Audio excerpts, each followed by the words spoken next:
Hey everyone, this is me YS Raj Purohit and today in this video I'll be discussing कि mock test को लेके आपकी क्या strategy होनी चाहिए नीट 2025 के लिए। तो सबसे पहली चीज कि मॉक टेस्ट देने कब से स्टार्ट करने हैं। तो यार मैंने अपने वीडियोस में पहले भी बता रखा है that bye 10th of February आपको मॉक टेस्ट देना स्टार्ट कर देना चाहिए। पहले मैंने शायद 15th ऑफ फरवरी कहा होगा, लेकिन ट्राई करना 10 से 15 के बीच में आप देना स्टार्ट कर दो and you continue it till the end of April. End of April in the sense 30 अप्रैल तक आप एटलीस्ट उसको कंटिन्यू करें, बिकॉज यार इतना टाइम बहुत होता है। और कब कब आपको मॉक टेस्ट देने हैं और किस तरीके से देना है उस बारे में अपन इस वीडियो में डिस्कस कर रहे हैं। तो यार सबसे पहली चीज जो मैं कहना चाहता हूँ कि मॉक टेस्ट का डिस्कशन बाद में करेंगे, बट मॉक टेस्ट को लेकर बहुत जरूरी चीज कि उसका इंपॉर्टेंस क्या है। देखो इवेंचुअली मॉक टेस्ट हम और हमारे मॉक टेस्ट देने का एम क्या है। तो यार मॉक टेस्ट अपन इसलिए देते हैं जिससे हम अपने मिस्टेक्स को रिकग्नाइज करें एंड हम उन मिस्टेक्स को रिपीट नहीं कर रहे होंगे अपने नीट 2025 एग्जामिनेशन के अंदर। बिकॉज अल्टीमेटली हमारा गोल ये है, टारगेट ये है कि नीट 2025 का क्वेश्चन पेपर जब हमारे पास में आए तब हम उसके अंदर मिनिमम मिस्टेक्स कर रहे हैं, हम अपना स्कोर जो है वो मैक्सिमम करने की कोशिश कर रहे हैं। तो उसके लिए मैं सबसे पहली चीज ये कहना चाहूंगा कि आप मॉक टेस्ट दे रहे हो वो इंपॉर्टेंट नहीं है, लेकिन आप मॉक टेस्ट देने के बाद में उसका एनालाइज कर रहे हो, अपने मिस्टेक्स को रिकग्नाइज कर रहे हो। That is the most important and crucial thing of a mock test, right.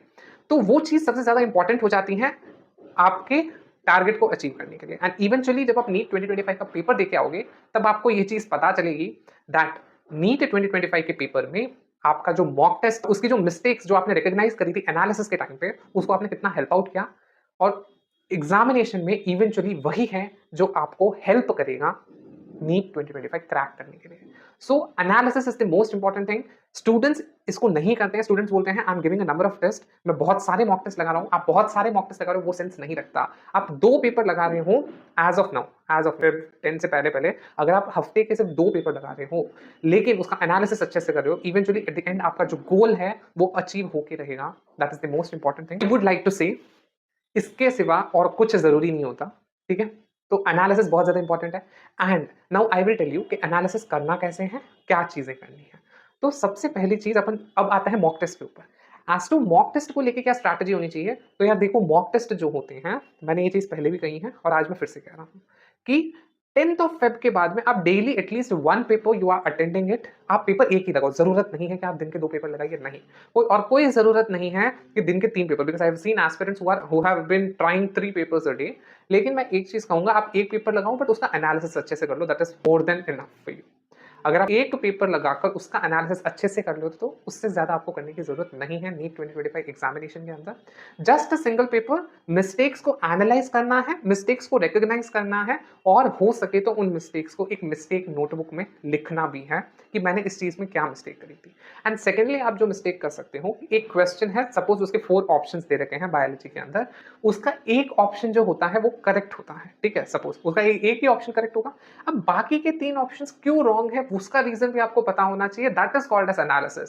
सिर्फ ये देख लिया कि इस क्वेश्चन का आंसर क्या है, that is not analysis. Analysis का मतलब होता है कि बाकी के 3 ऑप्शंस क्यों गलत हैं और बाकी के 3 ऑप्शंस के अराउंड क्या क्वेश्चंस रिवॉल्व कर सकते हैं। That is called as complete analysis. इसीलिए मैं बोल रहा हूं दिन का एक पेपर दो लेकिन उसका एनालिसिस अच्छे से होना चाहिए। And that is the most important thing जो एक नीट एस्पिरेंट को करनी चाहिए as of now. So 10th of Feb से आप ये चीजें स्टार्ट कर रहे होंगे। That is what I expect from you at this point of time. अब इसके बाद में हम बात करते हैं कि मॉक टेस्ट में गलतियों को रिकॉग्नाइज कैसे करना है। तो यार मैं बताता हूँ, जब मेरे पार्ट मॉक टेस्ट हो रहे थे, मतलब पार्ट सिलेबस मॉक टेस्ट हो रहे थे, जब मेरे पार्ट सिलेबस मॉक टेस्ट हो रहे थे उस पर्टिकुलर टाइम पे मैं क्या कर रहा था, जो मेरी मिस्टेक नोटबुक होती थी उसके अंदर मैं उस particular part syllabus mock test के हर मिस्टेक को लिख देता था, ठीक है। एंड जब मेरे पास फुल सिलेबस मॉक टेस्ट हो रहा था, बिकॉज मेरी फुल सिलेबस मॉक टेस्ट की फ्रीक्वेंसी ऐसी थी that I always try to do 2 papers a day, ठीक है। हाँ वो मेरा, बिकॉज मेरा वो बैठ जाता था। कभी कभी नहीं होता था 1 paper a day, I used to do that particular day. तो अब वो जब 2 पेपर्स अ डे करते थे तब क्या मेरे पास में इतना टाइम होता था कि मैं हर एक मिस्टेक्स को एनालाइज करके उस मिस्टेक नोटबुक में नोट डाउन करूं? No, I didn't have that much time. Then what I used to do कि मेरे जो क्वेश्चंस रॉन्ग हुए हैं उनको मैं उन्हीं पर्टिकुलर क्वेश्चन पेपर के अंदर हाईलाइट कर देता था। एंड जो मिस्टेक्स हो रखी है मैं उस, बिकॉज उस क्वेश्चन के पास में आपके पास में कुछ स्पेस लेफ्ट आउट होता है, ठीक है। तो उस स्पेस में मैं लिख देता था कि यहाँ पे क्या मिस्टेक करी थी मैंने, या फिर जो वो पॉइंट्स जो मेरे को रिकॉग्नाइज करने हैं उस पर्टिकुलर क्वेश्चन के लिए, that I used to write in that particular question. तो अब होता क्या था कि अगला मॉक टेस्ट देने से पहले मैं लास्ट 5 to 7 मॉक टेस्ट को फटाफट एट अ ग्लांस देखता था और उसमें जो हाईलाइटेड क्वेश्चंस होते थे जहां पे मैंने मिस्टेक्स करी थी उनके ऊपर स्ट्रेस आउट करके फिर मैं जाता था पेपर के अंदर, जिससे चीजें इंप्रूवाइज होती थी और जिससे ऑब्वियसली बात है आपका कॉन्फिडेंस भी बिल्डअप होता है। सो ये एक चीज अगर आप करोगे तो आई थिंक, बिकॉज ये चीजें मेरे लिए एप्लीकेबल थी and most of my friends also had the same problem, जिनके लिए ये चीजें बहुत ज्यादा हेल्पफुल रही। तो आई एक्सपेक्ट दैट आपके लिए भी ये चीजें बेनिफिशियल रहेंगी, that is what I expect. Nextly mock test को लेकर कितने मॉक टेस्ट देने चाहिए, तो यार मैं 10th ऑफ फेब या फिर लेटेस्ट टू लेटेस्ट अगर आप 15th ऑफ फेब से भी स्टार्ट करते हो यार, 13 डेज आपके पास में फरवरी के हो जाते हैं, मार्च आपके पास में कंप्लीट रहता है, अप्रैल आपके पास में कंप्लीट रहता है। सो अगर मोटे मोटे तौर पे भी मैं मानूं तो आपके पास में 70 डेज अवेलेबल है यार। आपकी नीट प्रिपरेशन जर्नी के लिए 70 ब्यूटीफुल डेज आपके हाथ में है। अगर आप डेली का एक मॉक टेस्ट लगा, तो मैं 2 लगाने की बात नहीं कर रहा, डेली का सिर्फ एक mock test dedicated 3 hour 20 minutes आपको डेडिकेट करने हैं, खुद से डेडिकेट करने हैं। इंस्टीट्यूट ले रहे होंगे अपने mock test, no doubt in that, लेकिन खुद से एक पेपर देखो, जिस दिन इंस्टीट्यूट का मॉक टेस्ट चल रहा है उस दिन आप मत दो खुद से, बिकॉज वहां पे आप पूरी ऑनेस्टी के साथ में पेपर दे दो। ऐसा नहीं है आप इंस्टीट्यूट में जाके यार चीटिंग कर रहे हो यहाँ से वहां से, वो सब कोई सेंस नहीं रखता। आप जाके ऑनेस्टी से पेपर दीजिए, कम मार्क्स आ रहे हैं कोई दिक्कत नहीं है, ठीक है, बट दीजिए अपना ऑनेस्ट अटेम्प्ट, बिकॉज उसी से आपको पता चलेगा that where do you stand among others, right. Mock test का मेन मोटिव ही ये होता है, उसका गोल ही ये होता है आपको आपको ये दिखाना दैट आप कहाँ पे स्टैंड करते हो, ठीक है। अगर आप उसको ऑनेस्टली लेते हो तो चीजें अच्छी हो रही होंगी आपके नीट 2025 एग्जामिनेशन के अंदर, बट अगर आप वहां पे भी कोई अनफेयर मीन्स को फॉलो करना चाह रहे हो देन चीजें obviously will not be in your favour. तो मॉक टेस्ट को लेकर ये चीजें आपको पता होनी चाहिए। तो 70 डेज है, अगर 4-5 दिन नहीं भी दे पा रहे हो बीच में कि भाई मेरे को रिविजन करना है उस पर्टिकुलर चीज के लिए, तो कोई दिक्कत नहीं है, आप 4 to 5 डेज आप लीव आउट कर सकते हो।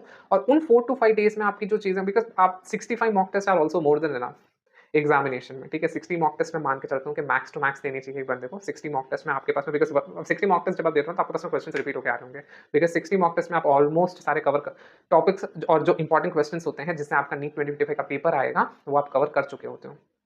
अब होता है कि मॉक टेस्ट का सोर्स क्या होना चाहिए, तो यार मॉक टेस्ट का सोर्स ये होता है कि सबसे पहला तो मैं बोलता हूँ प्रीवियस 10 ईयर के क्वेश्चन पेपर्स होने चाहिए आपके नीट के प्रीवियस 10 ईयर के क्वेश्चन पेपर्स आपके होने ही चाहिए, and that is the most important source मैं मानता हूँ, ठीक है। फिर उसके बाद में अगर अगर कहीं पे आपको ये मिल रहा है कि नीट प्रीवियस 10 ईयर्स के जो क्वेश्चन पेपर्स हैं उनको जंबल अप करके दिया जा रहा है, उनको पाइल अप करके नए क्वेश्चन पेपर्स बना के दिए जा रहे हैं, लेकिन क्वेश्चन वही रह रहे हैं, तो वो कर लीजिए। एंड दूसरे जो आपके पास में इंस्टीट्यूट्स के अवेलेबल है, फॉर एग्जाम्पल पीडब्ल्यू, एलन और आकाश, अब इंस्टीट्यूट्स को बताने की जरूरत मुझे नहीं है, आपको पता है ऑब्वियसली बात है। तो इन इंस्टीट्यूट के अगर क्वेश्चन पेपर्स अवेलेबल है फुल सिलेबस के बोल रहा हूँ, तो वो उठा के कर लीजिएगा, बिकॉज पार्ट सिलेबस अगर आप डिफरेंट इंस्टीट्यूट के उठाते हो कोई मतलब नहीं है, फुल सिलेबस अगर आप डिफरेंट इंस्टीट्यूट के उठाते हो तो बहुत ज्यादा सही रहेगा।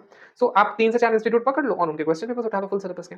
So that is another one thing which you can do, because sources बहुत हैं, आपके टीचर्स भी आपको प्रोवाइड कर रहे होंगे। It is not like, I tell you very simple thing, कि ऐसा नहीं है कि एलन के टीचर्स जो है वो आकाश का क्वेश्चन पेपर प्रोवाइड नहीं करते हैं। एवरी टीचर डज दैट, हर कोई कर रहा होता है, बहुत सिंपल, ठीक है। बाहर चीजें नहीं बताई जाती बिकॉज बाहर आप बता नहीं सकते उन चीजों को, लेकिन अगर आप उन टीचर से मांगोगे तो वो अवेलेबल करवा देंगे, बिकॉज हर टीचर के पास में हर एक कोचिंग इंस्टीट्यूट का स्टडी मटेरियल अवेलेबल है, हर एक कोचिंग इंस्टीट्यूट की आपकी जो टेस्ट सीरीज चल रही होती है वहाँ के क्वेश्चन पेपर्स अवेलेबल है, ठीक है।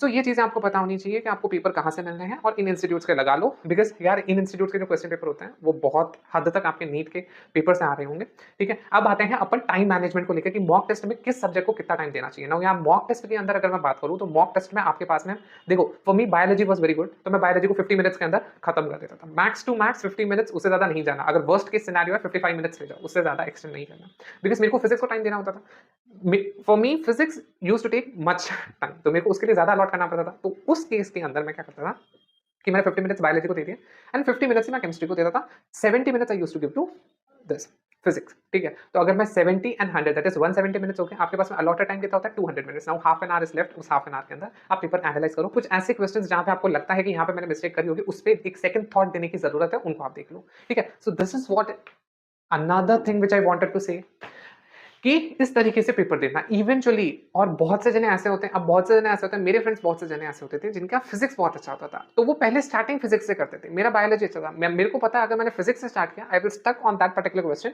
मैं उस क्वेश्चन से ओवरकम नहीं कर पाऊंगा और मेरा बाकी का केमिस्ट्री एंड बायोलॉजी छूट जाएगा। So I always used to attempt first biology then chemistry and then physics. कुछ ऐसे होते हैं जो 10-10 क्वेश्चन तीनों में से उठा के करते हैं। यार मेरे हिसाब से अगर आप 10-10 20-20 क्वेश्चन दोनों तीनों सब्जेक्ट्स में से उठा के कर रहे हो, तो वहां पे आप जब शिफ्ट भी कर रहे हो ना सब्जेक्ट्स में, तो आपको देखना सबसे पहले रिकॉग्नाइज तो करना पड़ेगा, मैंने यहाँ तक कर रखा है, उसके आगे का मेरे को करना है, तो वहां पे टाइम वेस्टेज होगा। सो गो सेक्शन वाइज। तो मैं मेरे लिए biology chemistry and physics workout करता था, मेरे कई फ्रेंड्स ऐसे हैं जिनके लिए फिजिक्स केमिस्ट्री एंड बायोलॉजी करता था। सो अब वो आपके ऊपर करता है। मॉक टेस्ट में आपको वही चीजें रिकॉग्नाइज करनी है। आपको देखो स्टार्टिंग मैक्सिमम लोगों के लिए बायोलॉजी केमिस्ट्री फिजिक्स रहता है. So try with that in your two initial few mock test. उसके बाद में आप जाइए कहाँ पे, आप physics chemistry and biology try कीजिए या फिर chemistry biology and physics try कीजिए, जो कॉम्बिनेशन आपके, एंड इवेंचुअली एक कॉम्बिनेशन पकड़ लीजिए. इनिशियल आप 20 मॉक टेस्ट के अंदर कैसे भी करके 7 7 6 6 मॉक टेस्ट में रिकॉग्नाइज करके आप एक पैटर्न पकड़ लीजिए. And then remaining mock test जो है आपके, आप जो प्रैक्टिस आउट करने वाले हो नीट 2025 पेपर से पहले, उसमें आप उसी पर्टिकुलर स्ट्रैटेजी से मूव ऑन करेंगे. एंड जो आपने फाइनल एक स्ट्रैटेजी बना ली है उसी को आपको फाइनल पेपर में अप्लाई करना है. You are not suppose to change your strategies. This is my humble request to each and every NEET 2025 aspirant कि आप जो चीजें कर रहे हैं ये पैटर्न में ही होनी चाहिए. उसी पैटर्न को आप फॉलो करेंगे. एट द एंड मोमेंट पे जाके चीजें बिगाड़ मत दीजिएगा इस चक्कर में कि नहीं यार क्या पता ये चीजें वर्कआउट कर जाए. इसीलिए आपको इनिशियल मॉक टेस्ट में अप्लाई करने को बोल रहा हूँ मैं. ठीक, I wish you all remain consistent and eventually आप नीट 2025 में अपना ड्रीम मेडिकल कॉलेज अचीव कर रहे हो. सो अगर कोई भी डाउट्स हो please put it in the comment section. I will try to solve it ASAP as soon as possible. And till my next video, stay connected, be consistent, and you will definitely achieve what you deserve. Okay, thank you, take care, bye bye.